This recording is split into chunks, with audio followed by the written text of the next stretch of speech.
ଯଦି କାହାକୁ ହତଭାଗ୍ୟ କହିବା ବା ତାଙ୍କ ମୁଣ୍ଡରେ ରାଜା ମୁକୁଟ ଯେତେବେଳେ କିଏ ଜଣେ ପିନ୍ଧେଇବାକୁ ଚାହୁଁଛନ୍ତି ତାଙ୍କର ପିନ୍ଧିବାର ଇଚ୍ଛା ନାହିଁ, ସେ ଜାଣିପାରୁନାହାନ୍ତି ତାଙ୍କର ଭବିଷ୍ୟତକୁ ସେ ପ୍ରତ୍ୟାଖ୍ୟାନ କରୁଛନ୍ତି, ତାହେଲେ ସେ ରାଜା ହେବେ କେମିତି? ହଁ ଆଜ୍ଞା, ମୁଁ ଠିକ୍ କଥା କହୁଛି।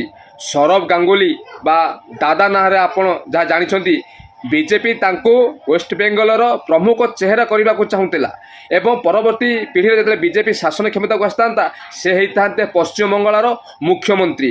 କିନ୍ତୁ ଦାଦା ମମତା ପାଖରେ ଏମିତି ଡୋରି ଲାଗିଲା, ମମତାକୁ ମନା କରିପାରିଲେନି, କାଳେ ଭାବିଲେ ଲୋକପ୍ରିୟତା କମିବ। କିନ୍ତୁ ଦେଖ ସେ କେତେ ସୁବର୍ଣ୍ଣ ସୁଯୋଗ ସେ ହାତଛଡ଼ା କଲେ। ଆଜି ପଶ୍ଚିମବଙ୍ଗର ମୁଖ୍ୟମନ୍ତ୍ରୀ ସୌରଭ ଗାଙ୍ଗୁଲି ହେଇପାରିଥାନ୍ତେ। ତା ପ୍ରତିବଦଳରେ ବିଜେପି ତ ତାଙ୍କୁ ଯେଉଁ ନେକ୍ସଟ ପିଢ଼ି ପାଇଁ ତାଙ୍କୁ ବିସିସିଆଇର ଅଧ୍ୟକ୍ଷ କରିଥାନ୍ତା, ସେ ତ ମନୋନୀତ କଲେନି।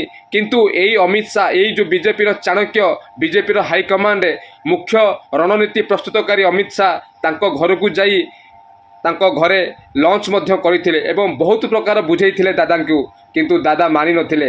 ଯଦି ଦାଦା ମାନିଥାନ୍ତେ, ଦାଦାଙ୍କର ଏତେ ଲୋକପ୍ରିୟତା ଅଛି, ସବୁ ବର୍ଗ ସବୁ କ୍ଷେତ୍ରରେ ଦାଦାଙ୍କୁ ସମସ୍ତେ ଭଲ ପାଆନ୍ତି, ଦାଦା ସମସ୍ତଙ୍କ ଦ୍ୱାରା ଆଦୃତ ହେଇଥାନ୍ତେ।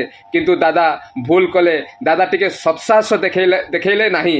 ଆଜି ଶୁଭେନ୍ଦୁ ଅଧିକାରୀ, ଦିଲ୍ଲୀପ ଘୋଷ, ମୁଖ୍ୟତଃ ଶୁଭେନ୍ଦୁ ଅଧିକାରୀ ଆଜି ମୁଖ୍ୟମନ୍ତ୍ରୀ ହେବାକୁ ଯାଉଛନ୍ତି ବିଜେପିର, କିନ୍ତୁ ସେଇ ଜାଗାରେ ସେଇ ରାଜା ସିଂହାସନରେ ଆଜି ସୌରଭ ଗାଙ୍ଗୁଲି ବା ବେଙ୍ଗଲ ଟାଇଗର ଦାଦା ଆଜି ମୁଖ୍ୟମନ୍ତ୍ରୀ ହେଇଥାନ୍ତେ।